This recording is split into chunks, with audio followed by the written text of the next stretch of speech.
Hello, good evening. Welcome to a Sunday night episode of Brett's Old Time Radio Show. A huge thank you for joining me once again for our regular late night visit to those dusty studio archives of old time radio shows right here at my home in the southwest of the United Kingdom. Got up this morning and took George ice skating for his ice hockey lessons. Then we popped into the mall and then we went to the gym. It's been a busy old day today. It's a bit of a tough one for George because he's back to school tomorrow. George goes to a private school and William just goes at the moment to his primary school. So William's got another week off. Well, he's actually got a week and a day because he's not back until a week on Tuesday, whereas poor George is back to school tomorrow. He has, in fairness, had pretty much 3 weeks off. So, but when your brother's staying home, it's not ideal, is it? Anyway, listen, it'll be fine. I'm Brett, I'm your host for our Nighttime Podcast. Welcome to another episode. Don't forget, we've got our website, which is dayslikethis.life, where you'll find all of our bits and pieces and our videos and our books for sale, all that kind of stuff. So please do, if you get a minute or two, go and check out our website.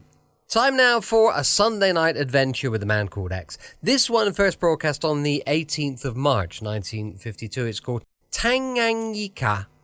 I think that's what it's called. I'm actually quite pleased with my pronunciation of that.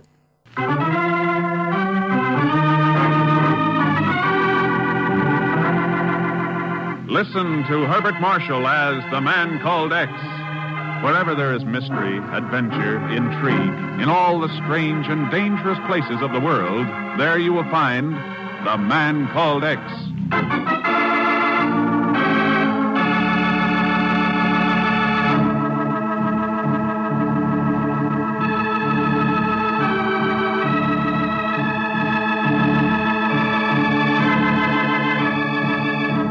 It began in a modern hotel room in the city of Dar es Salaam, capital of the Tanganyika territory. And it ended deep in the primeval shadows of an African jungle when the mingled screams of beast and man put an end to the story of primitive terror.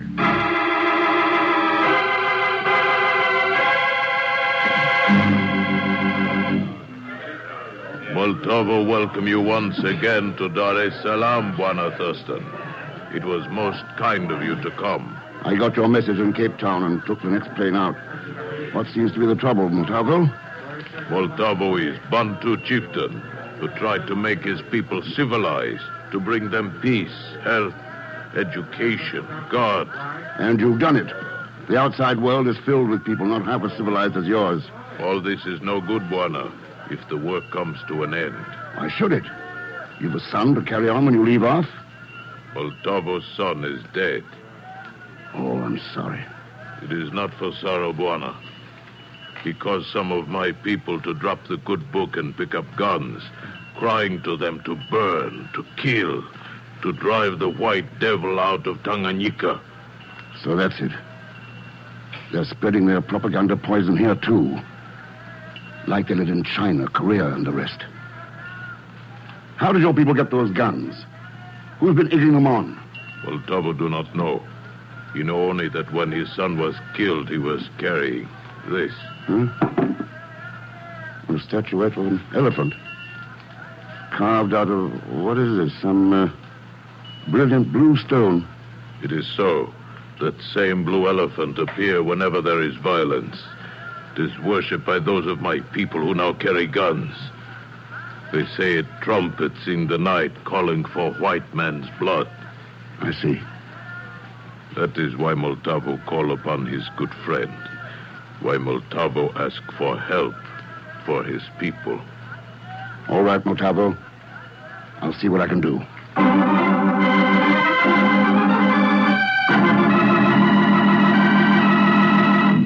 But it doesn't make sense, Ken. Wasting your time on some minor African uprising. You've got more important things to do. Chief, of all the metals vital to our defense effort, which one would you say we need the most of right now? Oh, that's easy. Cobalt. Every jet engine, every anti-tank shell needs cobalt. But what's that got to do with Tanganyika and blue elephants? The little statuette Multavo gave me is carved out of pure cobalt oxide. The finest grade of ore I've ever seen. Oh, but that's impossible, Ken. There's no cobalt in Tanganyika. Or at least we don't know of any. Well, if there is cobalt here, and it's being mined, and Uncle Sam doesn't Know anything about it? Well, stirring up trouble with Montalvo's people could make a pretty good smokescreen. Yeah. Well, Chief? Let me know how you come out, Ken.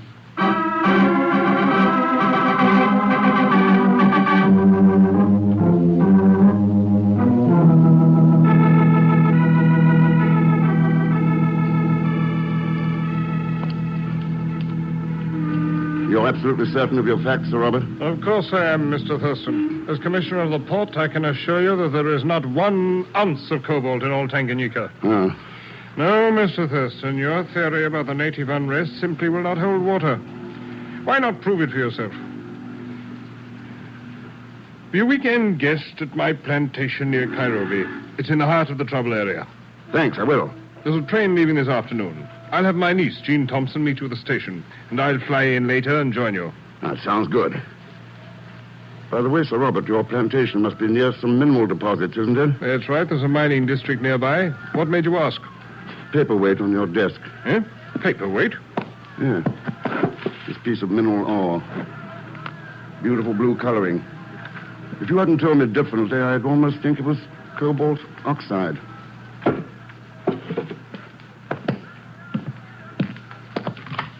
I'll see you at your plantation, Sir Robert.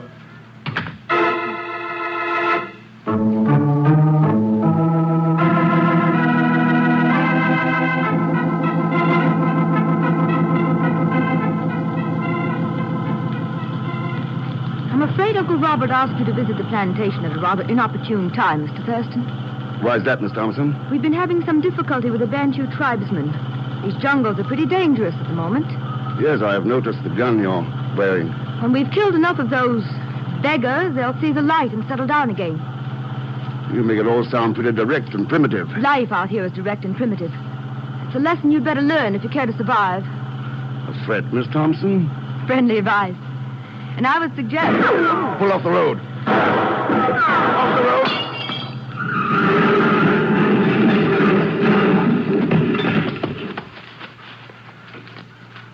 Thanks for grabbing the wheel, Ken. I'm afraid I was rather frozen with surprise for a moment. I suppose we get out of here before our trigger-happy friend checks up on the results. Yes, that might be a possibility.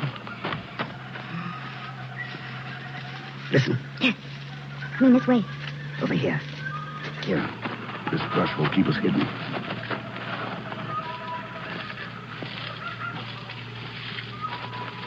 That's far enough. Get his gun, Ken. I have him covered. His gun? Covered, but... Well, hello, Mr. Thurston. Oh, for Pegon. Oh, that's right, Mr. Thurston. The devil are you doing here, and with that elephant gun? What a question. I'm hunting blue elephants, Natch.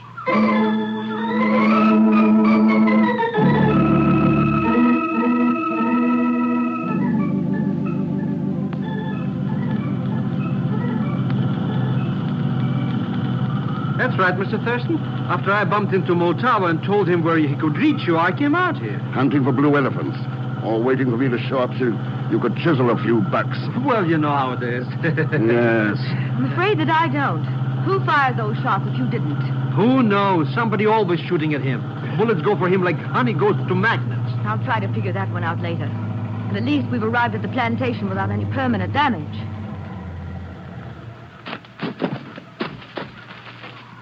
Hey, what happened to the windshield of this crate, Gene? Flying too low and run into a flock of buzzards? It was a buzzard, all right. The human kind, George, with something like a .375 Magnum Winchester loaded for elephant. You're kidding.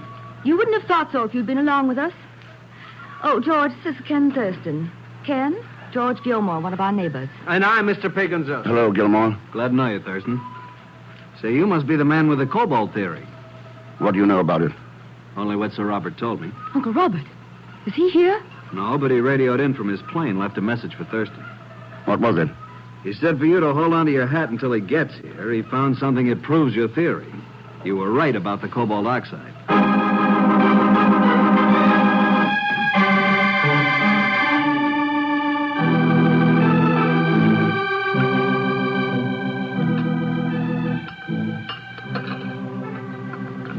So that's your theory about this Bantu business, Thurston. You think it's a cover-up for a cobalt play of some kind? That's about it, Gilmore. That's ridiculous. There's no cobalt in Tanganyika. You're a mineralogist, George. You should know that. Well, I do, Gene. Or I did, until Thurston showed me this. But this blue elephant is pure cobalt oxide and nothing else but. That doesn't prove a thing. Why not let the man who knows settle the argument for us? Sounds like Sir Robert's coming in now. Yeah, you're right. It's pretty dark out. How are the landing lights on the strip? More than adequate. There. See the strip? Yes. And there's something wrong with those lights. Wrong? Oh, look at the end of the strip. Don't those lights run right into the grove of palm trees? Holy smoke, you're right. If he follows him, he'll overshoot the field and land right in the middle of it. Pull her up, Sir Robert! He's seen the trees! He is pulling up! He'll make it! He's got to make it!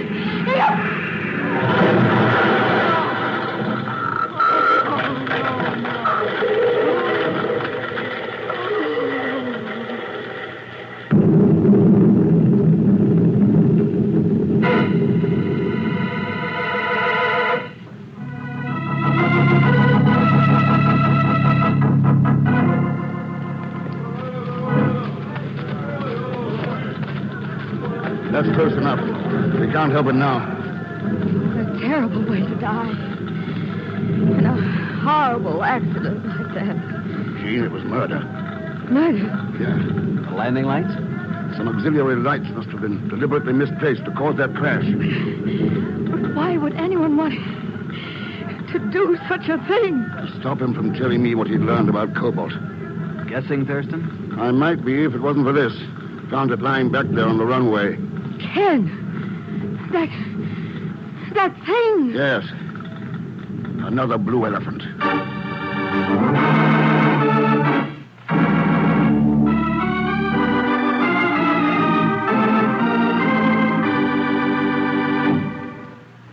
We'll return to the man called X in just a moment. Friends, there's no way of making an appeal to tornadoes. I can only appeal to you. Tornadoes, which recently swept through 6 southern states, hospitalized 696, affected 2,433 families, destroyed 1,007 homes, and damaged 1,348 homes. The Red Cross has made an initial allocation of $1 million for immediate emergency relief, and that is just the beginning. So great is the need that your Red Cross has increased its $85 million fund goal by $5 million. So give the hand of the good neighbor, answer the call, and give generously through your American Red Cross. Now, Act 2 of The Man Called X, starring Herbert Marshall, with Leon Belasco as Pegon Zellschmidt.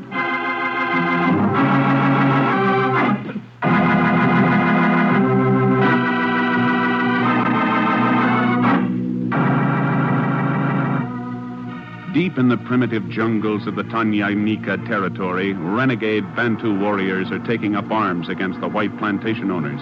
And Ken Thurston believes it's a deliberate screen for some kind of illegal traffic in one of the most vital of all defense metals, cobalt. And then Sir Robert Morstan is murdered in a crash landing shortly after he'd radioed that he could prove Ken's theory. The Bantus. They killed him. They want to take these plantations away from us by force. They killed him.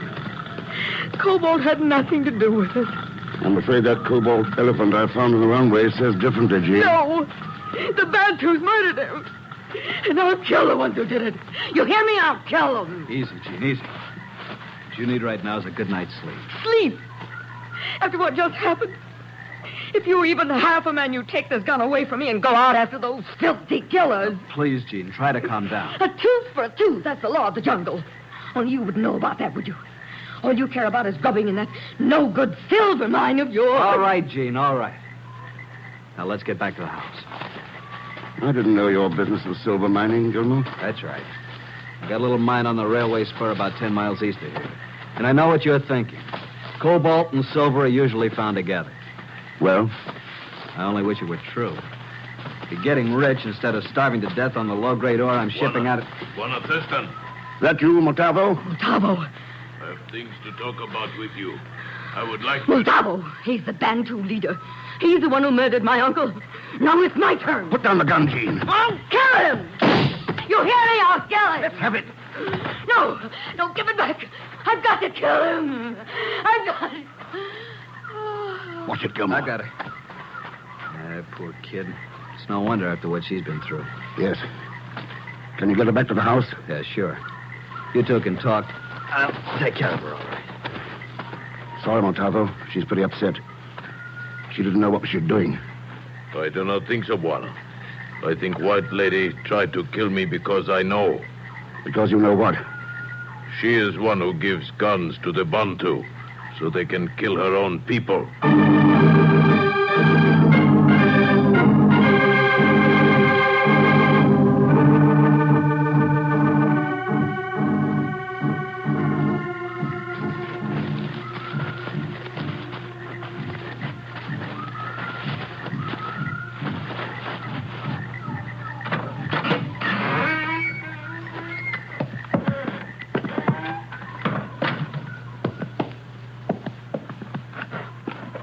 Those the boxes? Yes, Buana. They come from Dar es Salaam on railroad today. The labels say farm machinery, addressed to Miss Jean Thompson, Morstan Plantations, Kairobi. The lid is free on this one. Rifles, grenades, submachine guns. It is so. The White Lady bring guns to my people. She has caused them to forget the way of peace. She's killed my son. Wait. Someone is coming. Quiet now. All right, hold it. Yes, don't you? Oh, fuck. It is the strange one again. Strange one? How do you like that?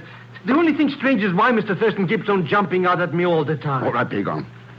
Why'd you ship those guns here in Jean Thompson's name? Who shipped what guns in whose name? And I didn't have nothing positively to do with it. Buana, this one, he shipped those guns? Sure. I couldn't miss the handwriting on those labels. It's forgery, Mr. X. I swear it by my father. And besides, they don't really belong to me. I only got them on consignment. That's all. What? No, well, sure. When Multava told me somebody was shipping guns up here, I figured I might as well get into the act. So I sent this stuff here and charged it to that Jean Thompson cookie. So you would have my people kill and be killed, so you could reap a harvest of gold. Yes. No. I didn't want nobody killed. I only wanted to make a past couple of bucks. Mr. X, please. It's all right, Montalvo. No harm's been done. We'll see if this stuff is sent back. The strange one should be punished, Buana. Don't worry, he will be. He's going to work. Oh, sure, don't worry. I will be. I'm going to work. Yes, looking for cobalt in a silver mine.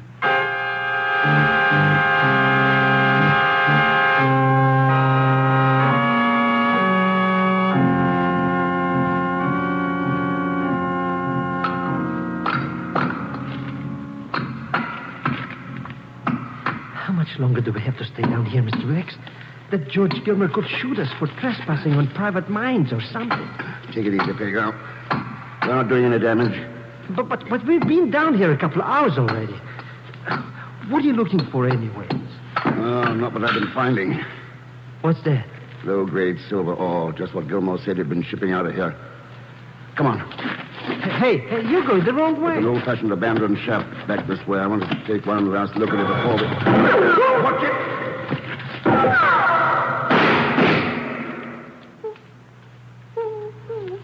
I told you that Gilbert would shoot us or something. Let's get out of here, Mr. Red. Not before I find out who it is.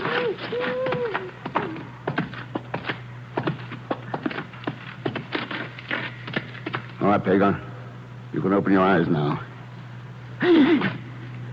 Oh, Mr. X. Yes. Oh, but it can't be. He's already dead.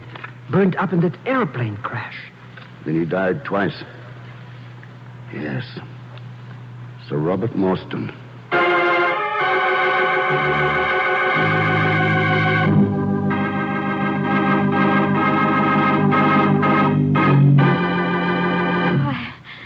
I'm sorry, Ken, but I just don't grasp it.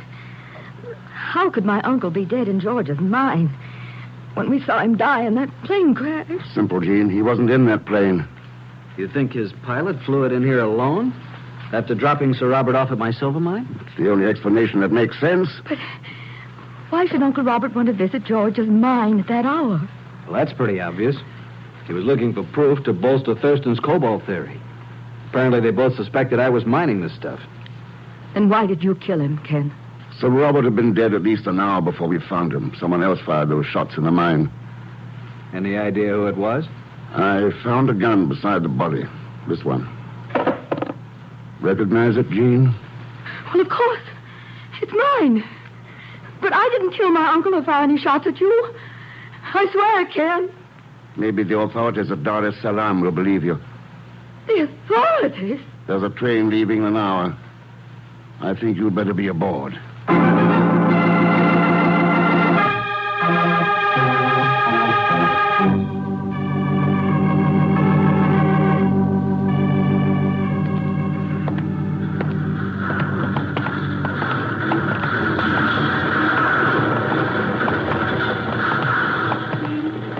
Well, I guess we got this one all washed up. Hey, Mr. X? Not quite, Pegon. But you already turned over the Gene Thompson to the Flatfoots. What else is there to worry about? A little matter of cobalt. Huh? Here's the ship. The Abdul Akbar. So it's a ship. So what? So she's taking on a load of silver ore. Look up there. Hey, look at that. That railroad car's filled with rocks. And it's tipping over us. It's supposed to tip like that. It is? Hey, that's right. That guy pulled the thingamajig and the whole thing tips over. Yes, and the ore rolls down that metal chute into the ship's hold.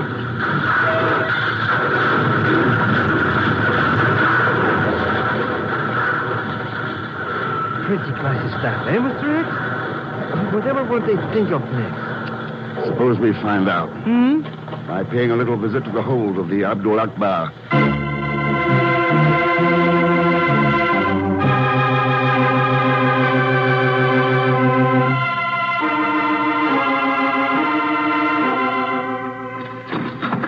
Boy, look at all that stuff, Mr. X. Must be enough silver in here to build a clean suit. It's plenty valuable, all right, but it's not silver. Cobalt oxide. But you said they were unloading silver ore. That's the way they cleared those ore cars for export, yes. And there was silver ore on the top layer of those cars, but all the rest of the load was cobalt oxide. That's how they've been getting it out of Tanganyika. Shipping it behind the Iron Curtain. And to think that sweet little sugar plum Jean Thompson was behind all that. She didn't have anything to do with it. She didn't? But you tossed her in the clink. That was a cover-up to give us time to get the goods on the one really responsible. And it worked. Didn't it, Gilmore? Gilmore? Not quite, Thurston. You won't live long enough to prove anything. All right, that ore car. Get out of there, get out! No! Don't dump that car! Get that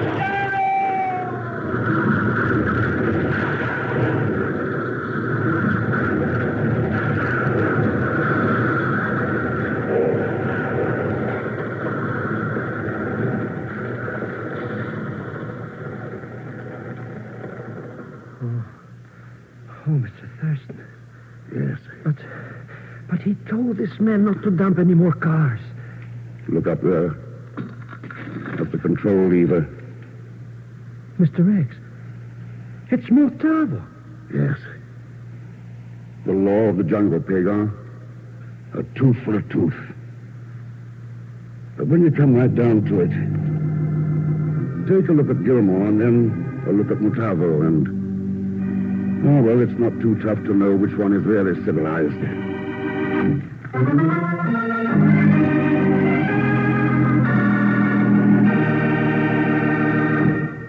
And now, here's our star, Mr. Herbert Marshall. Thanks for being with us. And my thanks to Lorene Tuttle, Will Wright, Daniel Herlihy, Paul Fries, and Harry Bartell. Next week, a maverick steer, a bottle of germ culture, and a sultry brunette plunged Ken Thurston into a situation that can mean only one thing. Death. That might mean death for you. And for once, there'll be help from Pegon Zellschmidt, alias Leon Belasco. So join us, won't you, when next I return as the Man Called X. Good night.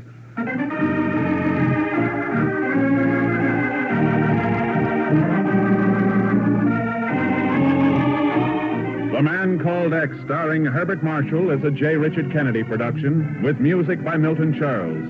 Tonight's transcribed story was written by Sidney Marshall. This program is directed by Jack Johnstone. All characters and incidents on this program are fictitious, and any resemblance to actual characters or incidents is purely coincidental. And now, until next week, same time and station, this is Hal Gibney saying good night for The Man Called X.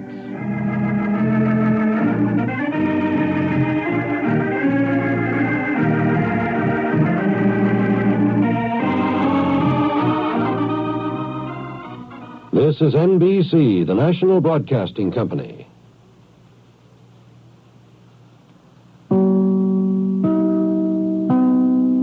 Welcome back. Hope you enjoyed our latest adventure with a man called Hex. Don't forget, we'll be back with Suspense going live at 5 p.m. UK time tomorrow. Thanks for listening. I'll be with you 7 days a week, each and every week, and I will see you tomorrow on Brett's Old Time Radio Show. Love you. Bye.